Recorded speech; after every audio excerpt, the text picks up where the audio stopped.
Range hands, others, drive shafts. This is Jim Bounds at Motorhome Rehab Ranch, of course. And in lieu of getting greasy and pulling my drive shaft out right now, because my coach is not in a place that I can do that, we're going to cover a drive shaft in another way. All right. At the end of this video, there will be a link at the bottom of the verbiage. Then I want you to hit that. Okay. Don't you hate it when you break down and you call a tow truck and you tell them specifically, please bring a wheel lift. Don't bring a strap truck. They always do. Why? It's not that they're totally stupid.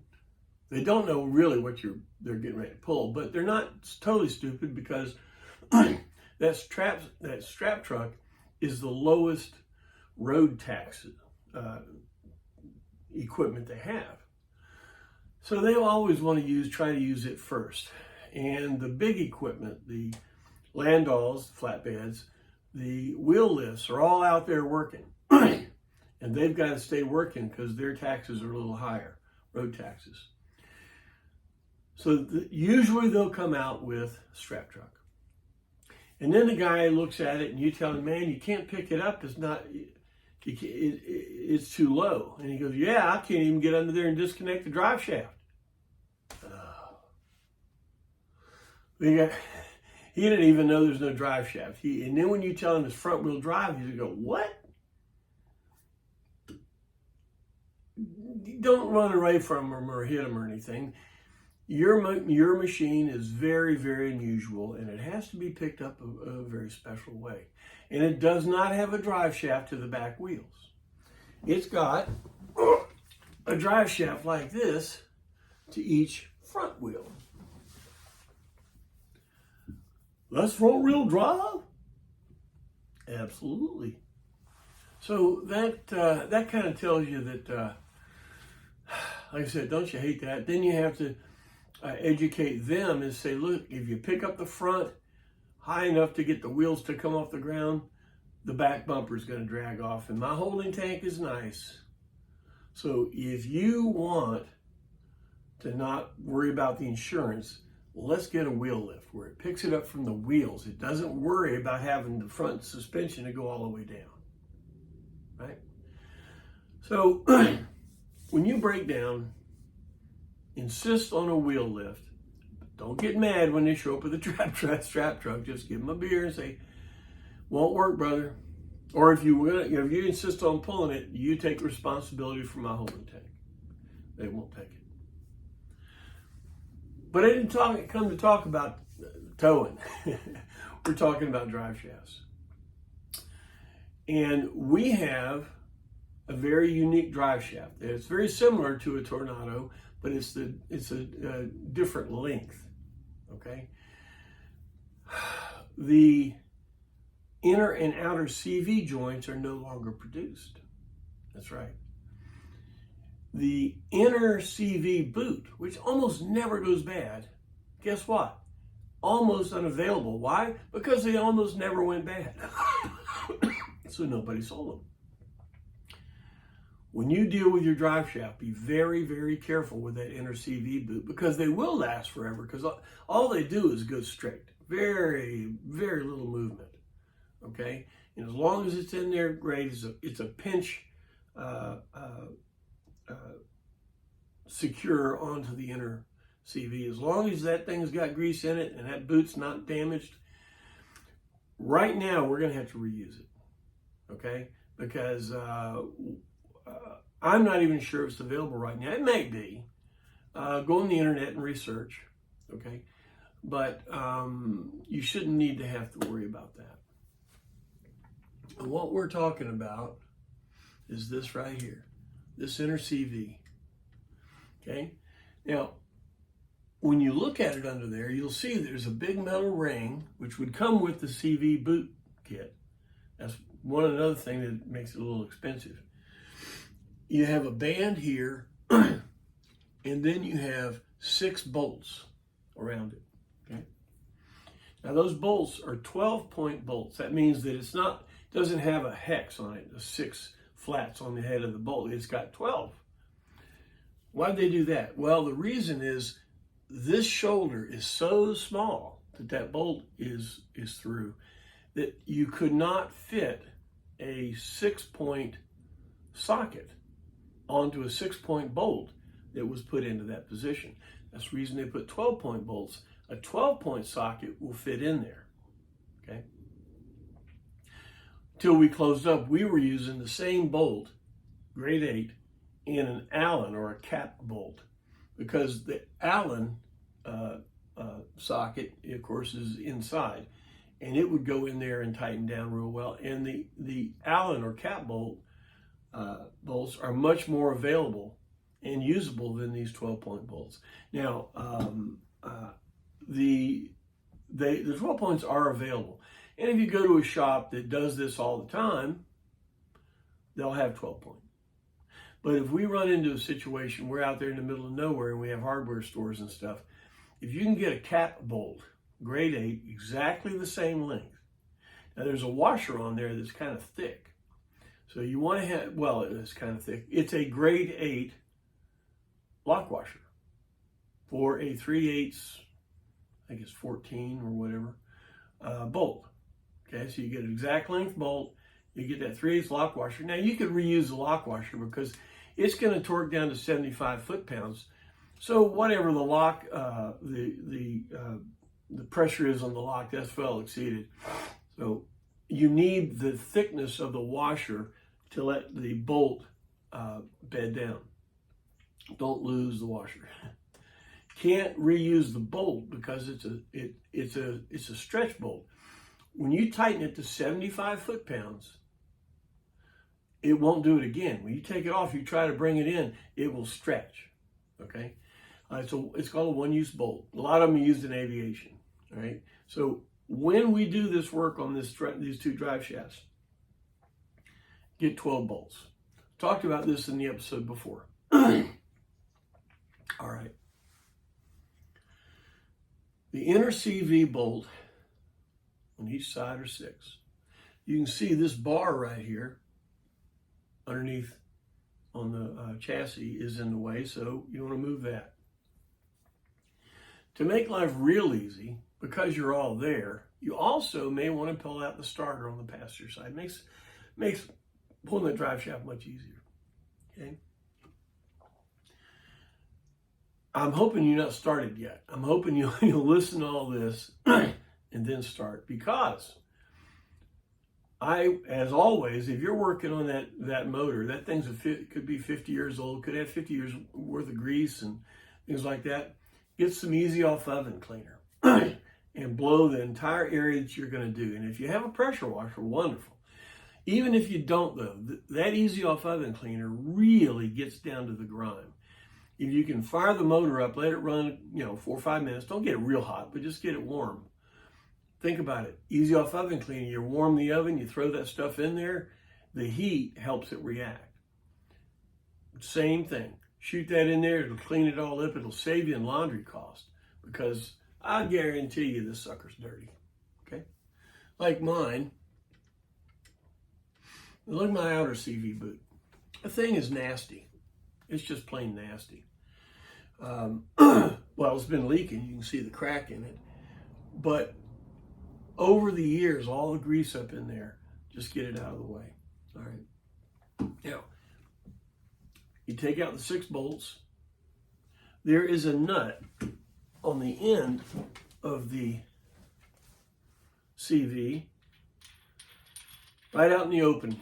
So when you pull your wheel off, the next thing in there will be a cotter pin with this nut on it. Okay? Pull the cotter pin out, pull this nut off. Now, take the nut out to the end of the shaft, right there. Okay? You can see these splines here, very tight. By the way, when you go to put this thing back in there, if there is 1 grain of sand in these splines, it won't go in. Okay? So it's got to be real clean, because that's a very, very tight spline fit. Okay, so how are we going to get the drive shaft out? You've taken the bolts out of there, you brought the nut out to here, put a block of wood on here, and whack it with a hammer to break these splines loose, and it'll drop back as far as you've taken the nut out. Great. Now, take the nut off. And that drive shaft will be just sitting there, ready to come out. You'll pull the bottom down, work it out. Remember, it can move. All right, so you got a lot of areas to get it out. And pull that spline out.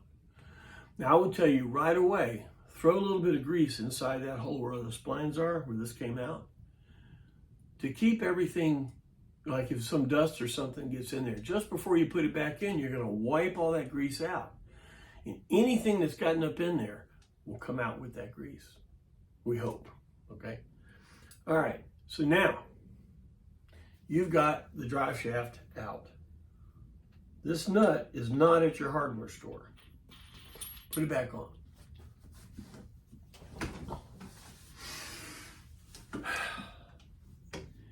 At the bottom of this video, I said there's a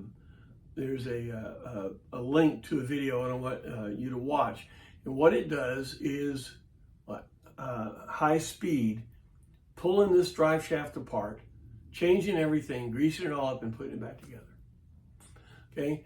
In lieu of me actually doing it, which I'll do another video later and do that as soon as I can get mine out. This can help you on what to do with the drive shaft to build it. Right now, let's talk about a few of the pieces that you're going to need. And we've already talked about the 6 bolts, right, on each drive shaft. So get 12.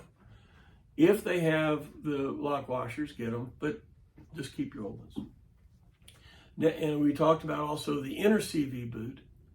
If it's not torn or anything like that, you know, a lot of times say, well, let's just replace it all. Okay.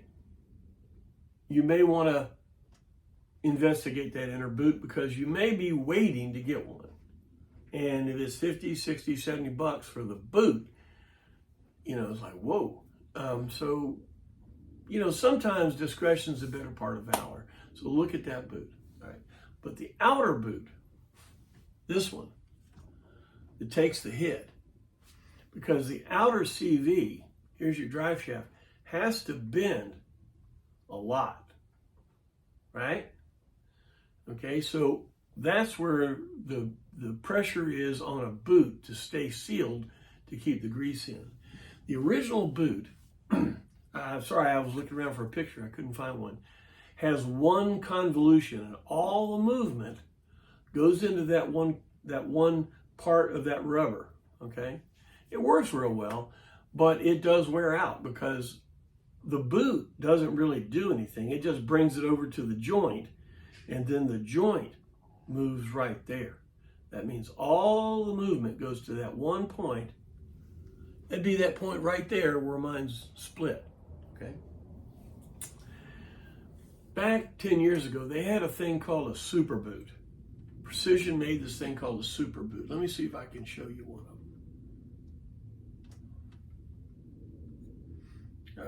Let's see.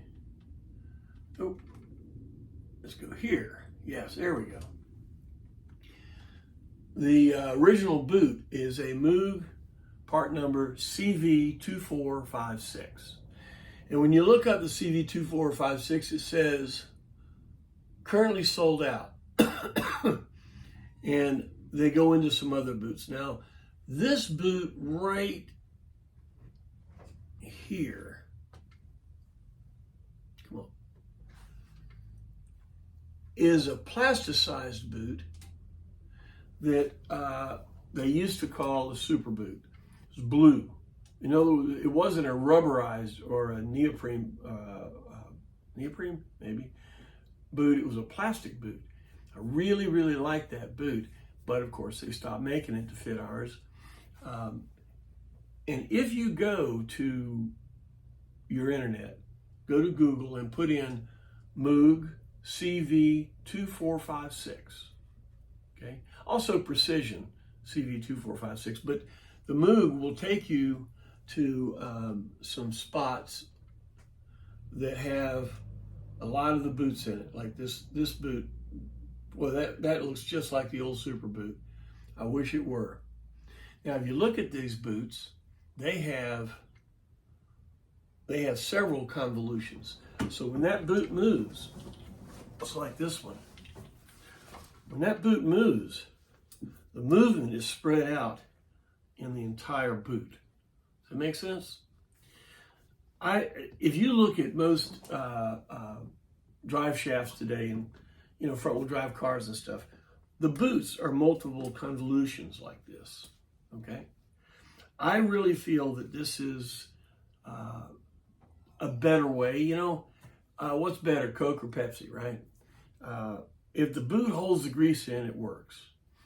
If somebody's using the original single convoluted boot, I'm not gonna poo-poo that, because that was the original, and they do work, and you can buy them.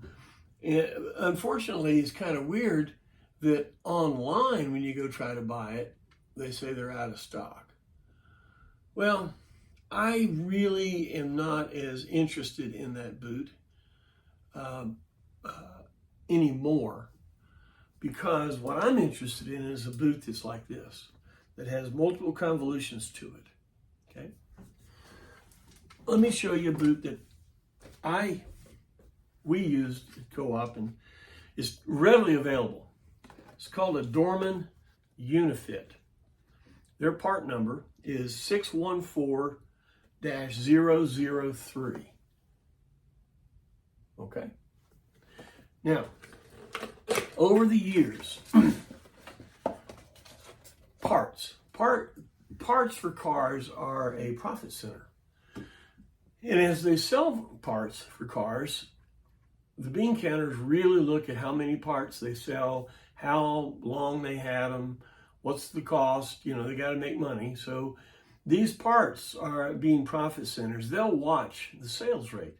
And when the sales rate gets down to low, where it's not profitable to produce that part anymore, first thing they do is to try to group parts.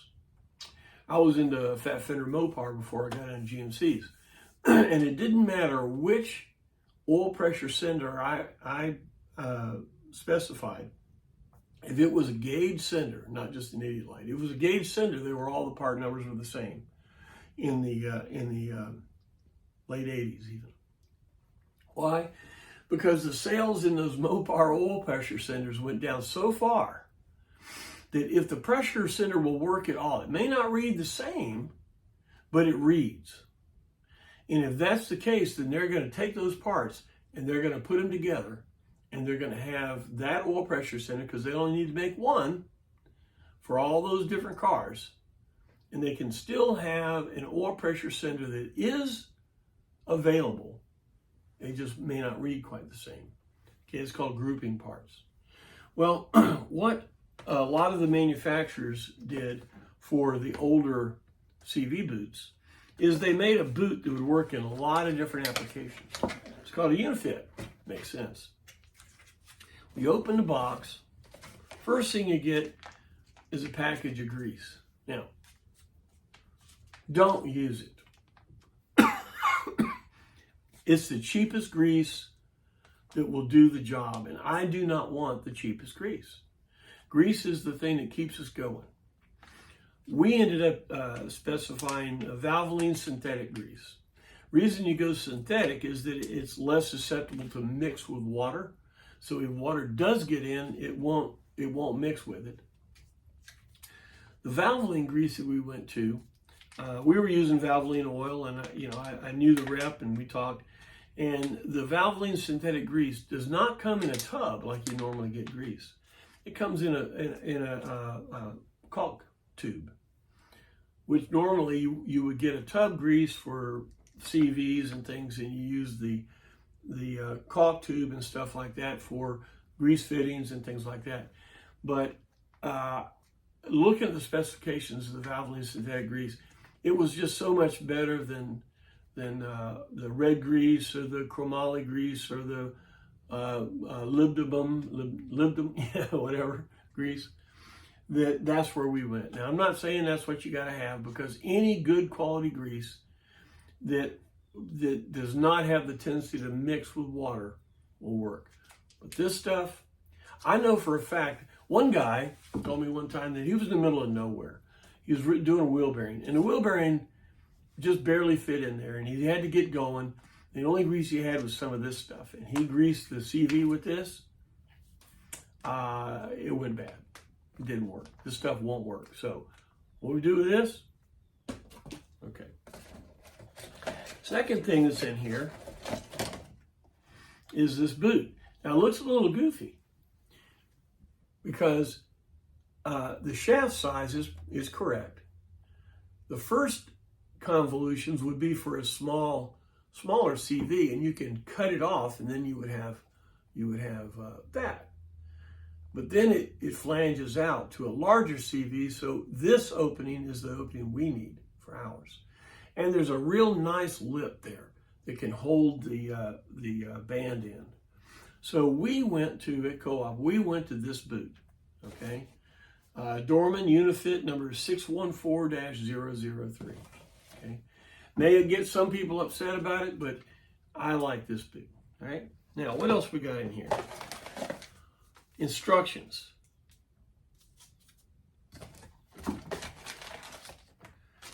Bands. All right, let's talk some banding a little bit.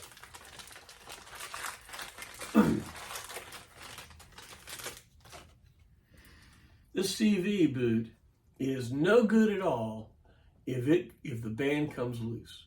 And if you've ever looked up in there, this boot is very, very close to the upper ball joint bolt. Very, very close.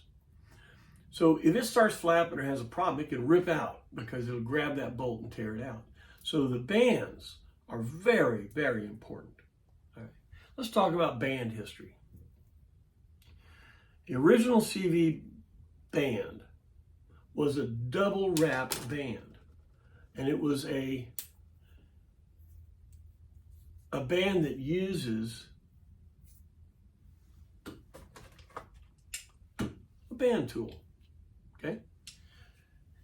Now, you've seen other bands that have a pinch on them. It doesn't get enough pressure. Okay. Now, with a ratchet tool, with a band tool, the way the bands were originally made is they go around twice. You know, if you want something to be really tight, you go around twice. Okay? So you go through the clasp twice. And then you hook your band tool up to it. This one won't even go through twice. You hook your band tool up to it, and as you tighten it up, those two bands will really, boy, you can tighten that thing down, you can cut the rubber in half. That gets it tight. Unfortunately, they supplied a single wrap band. Why? Because a single wrap band is an industry standard today. And the theory is if you use a band tool on a single wrap band, then you'll get the best contact that you can. And that's true. It's much better than those snap bands, the pinch bands, much better. But I like to go around twice. Okay?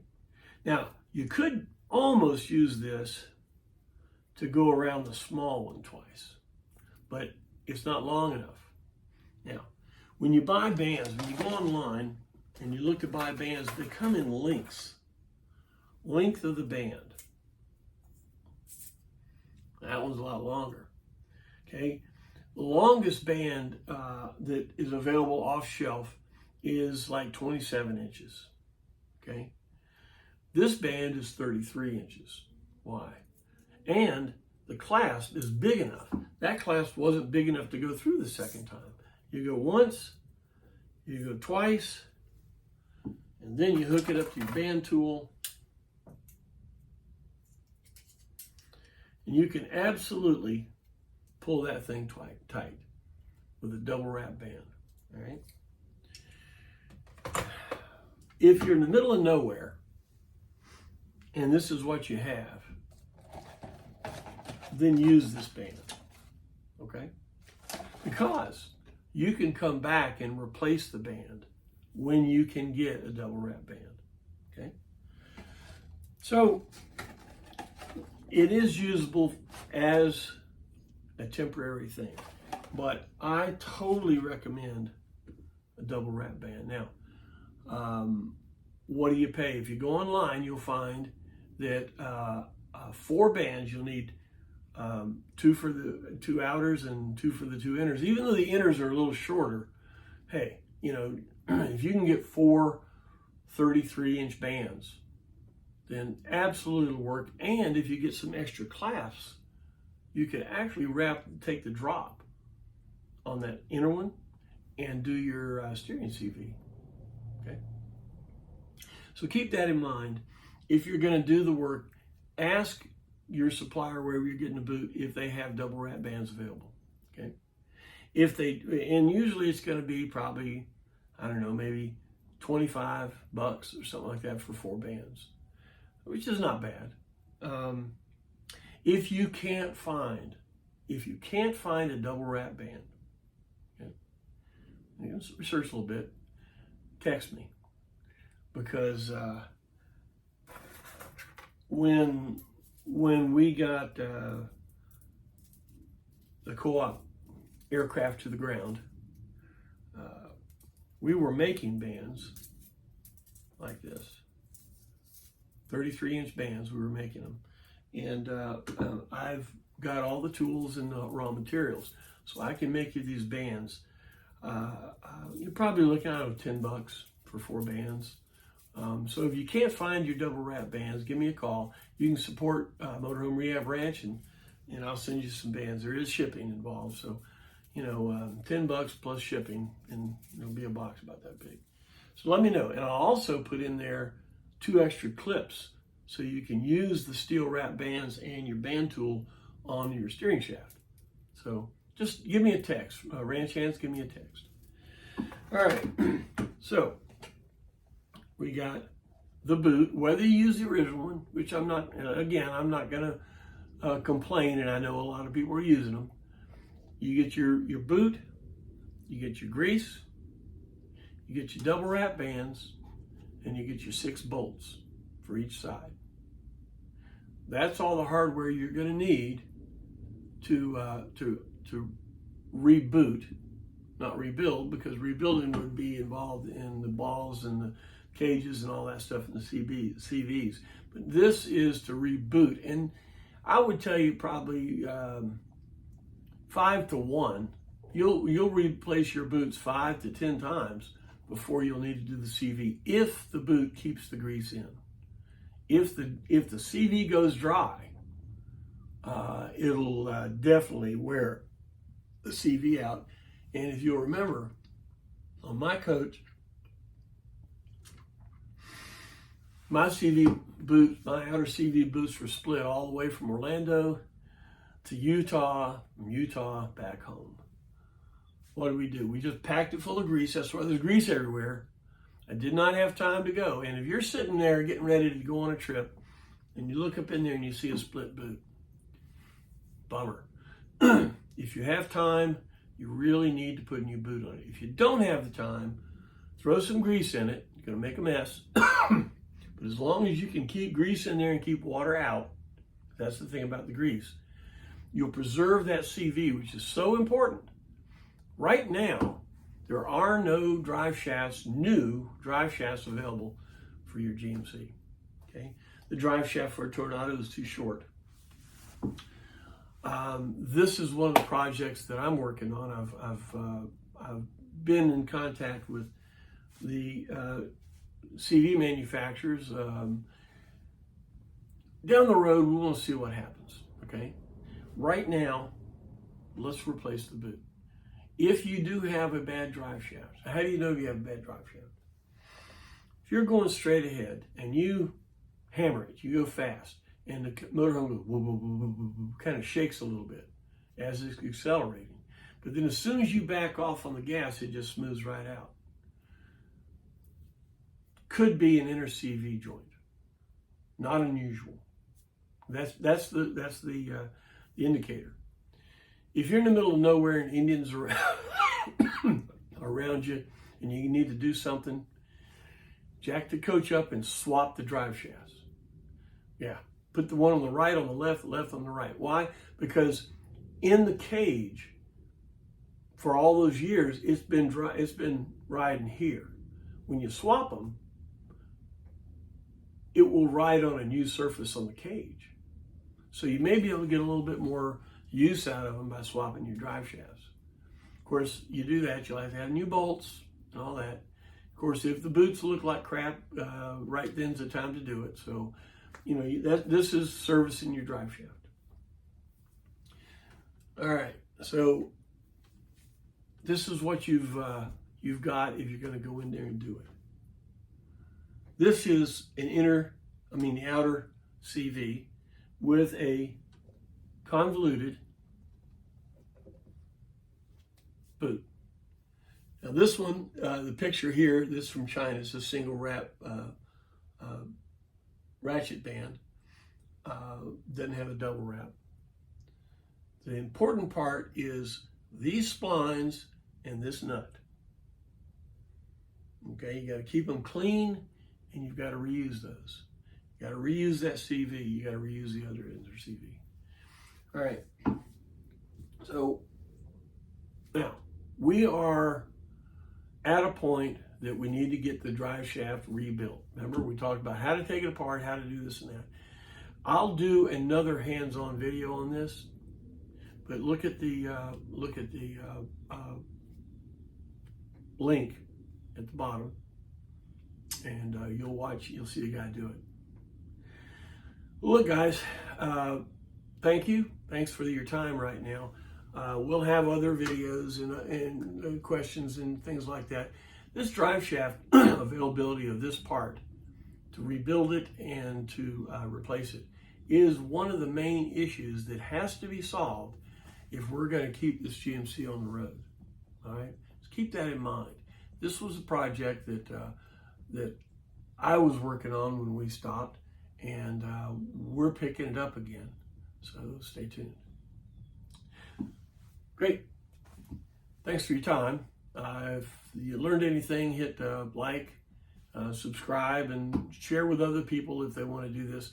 This video will go into the archive, and my guess is there'll be a couple of videos over the last year, within the next year or so, that'll really get specific and maybe get into a new drive shaft or something like that when we get there.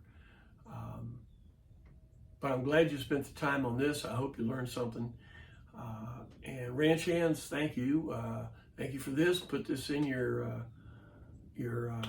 database. When you're ready to do this, pull it up, and I'll be fresh. We'll see you next time.